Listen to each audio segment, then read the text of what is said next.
Playful, unfussy conversations with SoCal's arts and culture stars. I'm your host, Susan Petrella, a lifelong arts and culture patron slash advocate and the rock star consultant who rockets your business to success. Each Wednesday, I'm hanging out with cool, clever, creative individuals. Today's guest, one of them, we all have this Pennsylvania connection, which is really kind of interesting, is Faye Corngood. And Faye is a mixed media artist who uses her experience as a modern dancer to influence her art making process. Whether in her tie-dye cloth, ceramics, large figurative charcoal drawings, watercolors, collage, or video, the influence of movement in her work is expressed. She's been a choreographer, lighting designer, physical therapist, interior designer, film editor, and producer. Not as much as I, but a very eclectic background. So welcome. Thank you so much for having me. That's cool.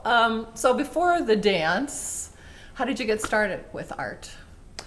A dance is how I started. I was my mom played classical piano, and I would be under the piano. And when I started to move, I was dancing around the living room. So I've always danced, and in central Pennsylvania. I was, this was in the 60s, and where Penn State University is, which at the time was a very thriving arts community. And I was at a dance camp called Strawberry Hill, and Betty Jane Dittmar was an incredible early childhood dance educator. And at that time, it was the blossoming of creative movement and improvisation and combining art and movement and moving from the inside out. And then being able to take that, choreograph it, and build it into a choreographic structure. So, and that was before I was 10. Okay. I did that every summer. So that's where it started. Lovely. It was so beautiful. Yeah, what a great way to start life, right? And from there, it just, my parents were affiliated with Penn State, and my dad got his master's in art education there, so he was an art educator all of his life too. But there was a ceramics department, and that was my playground also. So okay. I've always done ceramics, continued it when I moved actually here. I went here to Newport Beach and left Pennsylvania and came here and continued with the ceramics department at Newport Harbor High, and then I went off to UCLA and was a dance major there and continued with dance and incorporated dance and video, and always did ceramics. But so at UCLA, that was in the 80s, and it was the beginning of video and music video. So I was trying to combine the dance and video, but that was all analog back then. So that was a different animal as well. Okay, and you had some success with that? Yeah, I made many little films after I left college and was in the TV world for a little bit, and I won an Emmy back in the 90s. But that world, I had to make a choice of what I was going to do, and that world, it was not for me. I don't have the thick skin. I wear my heart on my sleeve. That's just not my world. So I went and became a physical therapist, which was more along the lines of a profession for a dancer. It made sense to me. But I've always made art. I always kept doing ceramics. Okay. And Faye is one of, I didn't say this, gosh, I always forget this lately, but she's one of 22 artists in Coastline College Gallery's new show, California Fibers, which is titled Texture and Form. It celebrates the innovative spirit and tactile richness of the California Fibers collective.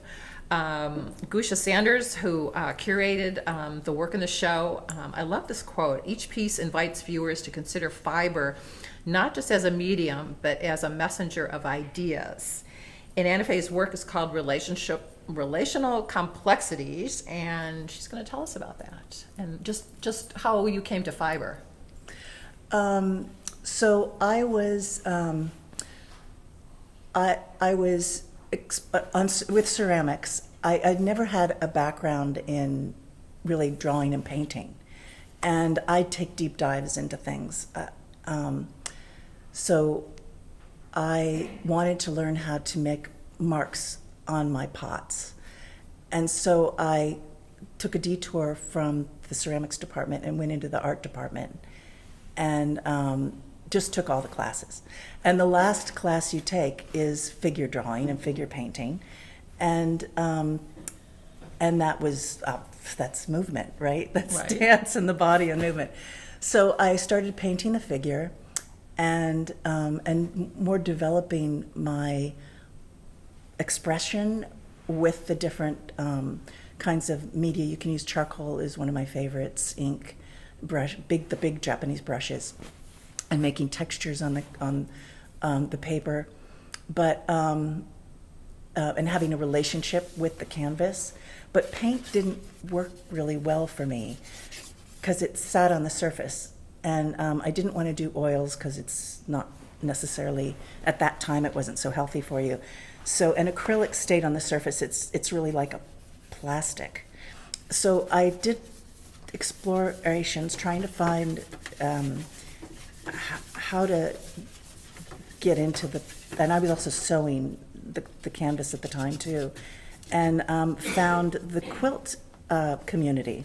Okay. And in the quilt community, there were people who were using dye to paint on cloth, which that was like a no-brainer for me. So I did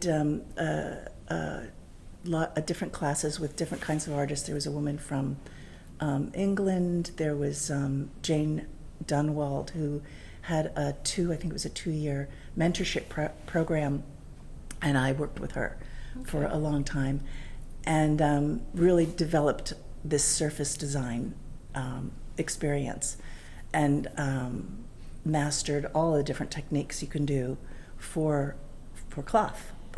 So do we see that in relational complexity? Yes. So the kind of like the evolution of your style or practice? I think there's going to be videos, if you go back and look at the podcast, that you'll see a little more of that in other work.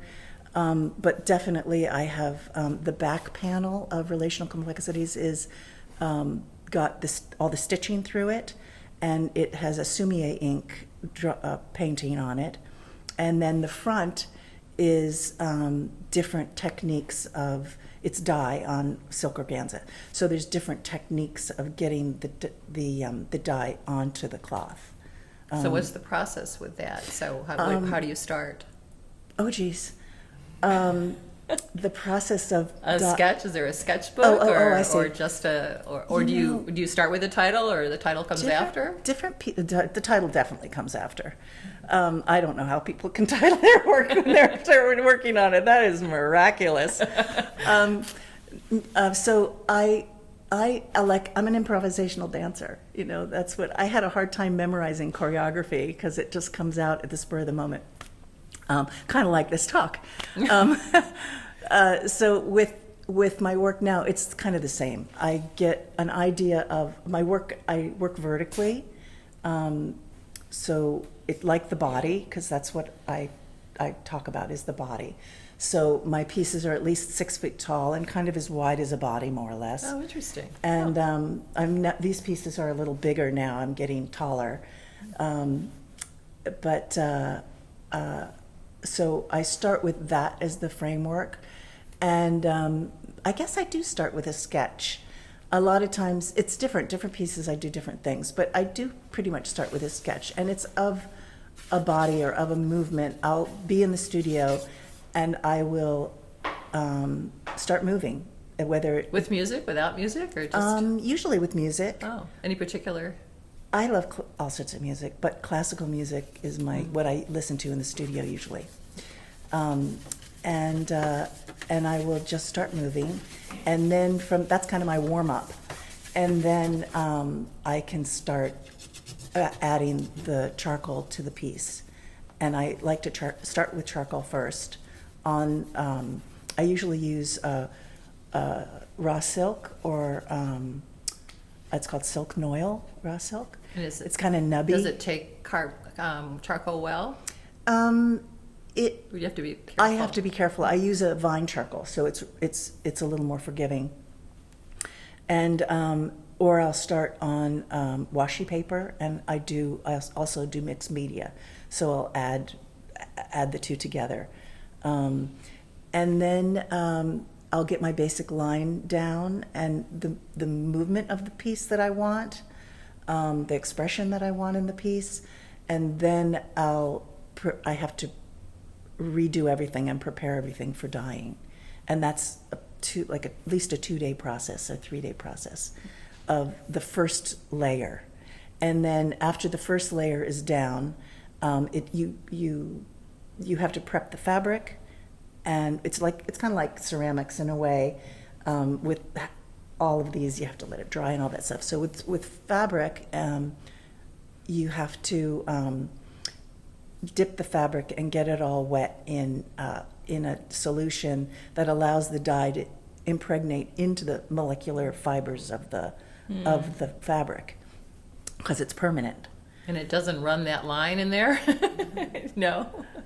I mean, because you're dyeing it after you kind of put the lines down in charcoal, right? Yeah. And it doesn't. No, it's enough in there for me to be able to see what I did. Just curious. And then once you've got the base of the chemical in there, then you can add the dye. And I thicken my dye. I make it with a kind of a seaweed solution. It thickens it so it's more like a paint. And then I can use it like a paint, or I do lots of different things. I use it like a paint with a brush or sponges. I use a lot of silk screens. I make silk screens and then go through silk screens to add texture. I use wax as a resist. What else? Lots of different things. Different kinds of flower So many different paste. techniques There's in one lots. piece. Yeah. Yeah. Does it change? It's so though? much fun. Okay, you've done the charcoal on the silk, and then you're dyeing, and it's like your original vision. Do you stay with it, or could it possibly change? Well, like I said, just like everything, it's you got to stay flexible. Okay. It's just life. And as an artist, I think there are some people who stick with their original sketch or whatnot, but for me, I find the surprises and the mystery of the experience so much more satisfying. I struggled for a long time. I mean, I was a figure painter, and I was trying to get that figure just right. And when I would put it on the wall, and for me, I never wanted that work on the wall. I didn't want to see it. It was like, it wasn't me. Kind of like me with my podcast. It's like, okay, do I have to listen to them again? Oh dear. Sorry, Dick. Well, so for me, it was about finding my own in the moment experience of making that line, and the more I stay in the moment with it, the more authentic the line, the more fun it is, the more responsive it is to the piece you're making at the time, instead of trying to control it.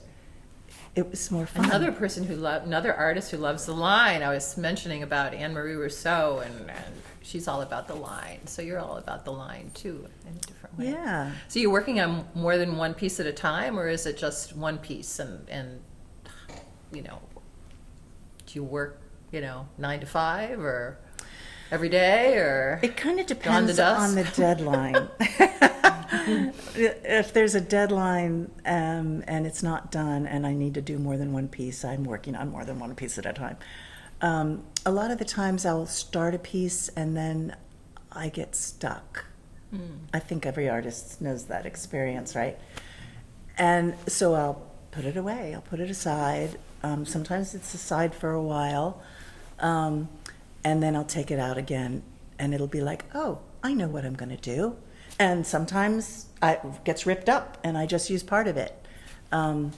We lost a home in the LA fire. I was going to mention that because I was wondering, when was relational complexities done? That was done for this year. Oh, it was done Yeah, this year? it's done for this Okay, year. because, going So back to that. so I lost a lot of stuff. I didn't lose everything because we had moved most everything already.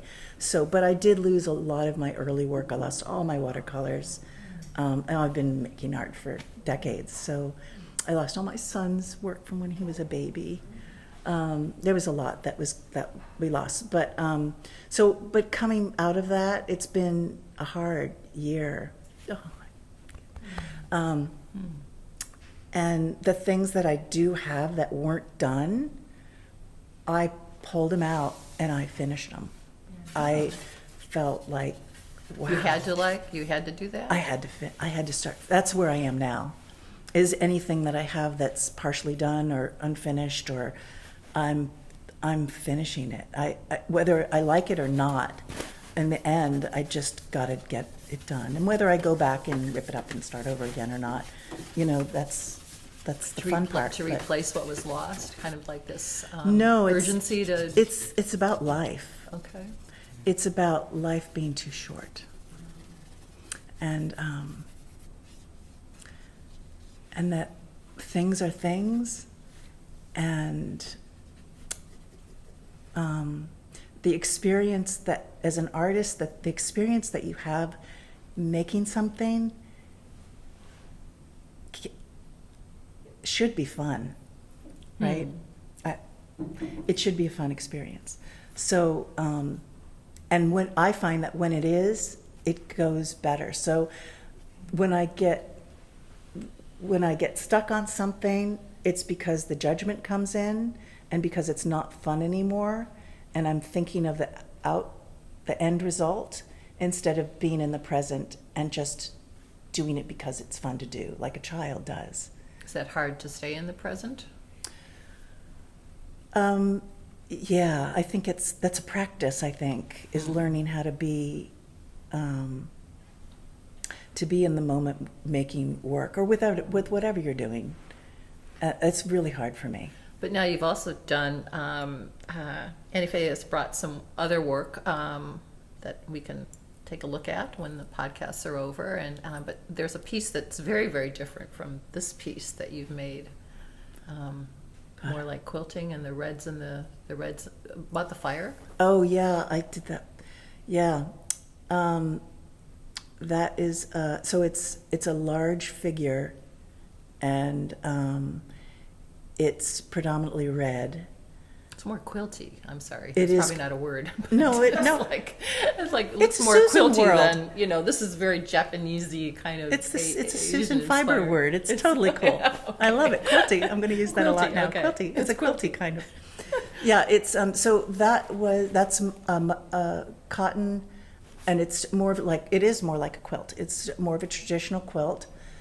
So it's got 2 layers and a batting in between. And I started that piece as a single piece of fabric, and I started it very painterly, and painted the figure, and with drawing and charcoal and sumi-e ink and stuff, even pencil, drawing it as a figure going through fire, being in the fire, and it took me many times of working on it, and each time I worked on it, I felt like it was a different aspect of my process of going through having been through losing a home. And the very last bit of it was adding like the soot. I darkened it, and I realized, and I was crying my eyes out the very last bit of paint, and I was putting on, and it was very much about, when there's a fire, and for those of you who have ever experienced this, you see your home, and then you come back and it's gone. It's just dust, and how did the dishwasher get down there? It was a 2-story house, so everything's like in piles down at the bottom, all mangled and in ash, and And so when I was finishing that last layer of the piece, it was, I was seeing the house burning. I was in the living room, and I saw my flat files, and they started to burn, and the walls burning, and the baseboards, and I never could imagine that before, having seen that. And it was like the house, crying and Or speaking to you also. yeah, and speaking to me. Yeah. So it was super powerful. And then Well, it does have energy. It had all of your. The house did have all of your energy. all the in it. memories. Yeah, The the memories. well, and your energy. You know. Yeah. Yeah. So that was super powerful. And then and I stitched and painted and stitched a bit. But that last bit was, yeah. So it's got a Anything more lot with of the my heart video. in I'm it. kind of intrigued by that because did you completely give that up? I'm just thinking, about video. Would you ever video your work as you're creating it? I mean, if Yeah, I do. Oh, As a you matter do? of fact, in the podcast, if you go back and watch it, you don't have to listen to it. Okay. But you can watch the visuals. I think David might do some. So you put so something so together. you are Yeah, you are still actually- videoing. Yeah, Yeah. I love editing. Yeah. I do Yeah. love editing still. I edit my visual work, but I love editing videos still. Because I'm And going to say, movement. if you're moving and whatever, do you capture that as you're working on a piece or whatever? Your dance and movement. Yeah, I think it's harder because I need to set up a still camera. And Right. A lot of the times I forget to do it, but yeah, I should do more of that. I did at the very beginning of COVID. My girlfriend said, "Get on Instagram. Let's do Instagram together. We'll do a dance a day." It was like, okay, I'm not doing anything else. Of course, I didn't do a dance a day, but the beginning of my Instagram, it's at Annie Faye. And the very beginning part of it is all these black and white dance videos I did. My favorite was of me and my wonderful Labradoodle, Kushka, and it's of him from his perspective. And I'm all dancing around him, and it's Well, there's all sorts funny. of things you could keep up with that. Yeah. I have a whole humor side, but I don't, it's not in this conversation. It's not in this conversation? No, Why it's in- not? Yeah? Well, it's not, it's just fun, whimsical work. So what are you working on? So you've got some pieces that, now is the whole fight, is that done? That the cathartic, that piece is done? Yeah, it's in memory finished. of the, okay. It's finished. I have it here. And so what's next? Are there any exhibits? I did or- a little book on that too. Are there more exhibits happening? I have some things submitted to shows. I'm not sure what's next. I think I'd like to find a space, and I'm not sure where, maybe outside, and put together an homage to the people who lost, and everybody lost something. Everybody knows somebody who lost something here, and there's still fires going on everywhere, right? Mm-hmm. Portugal, Spain, I mean, it's worldwide now.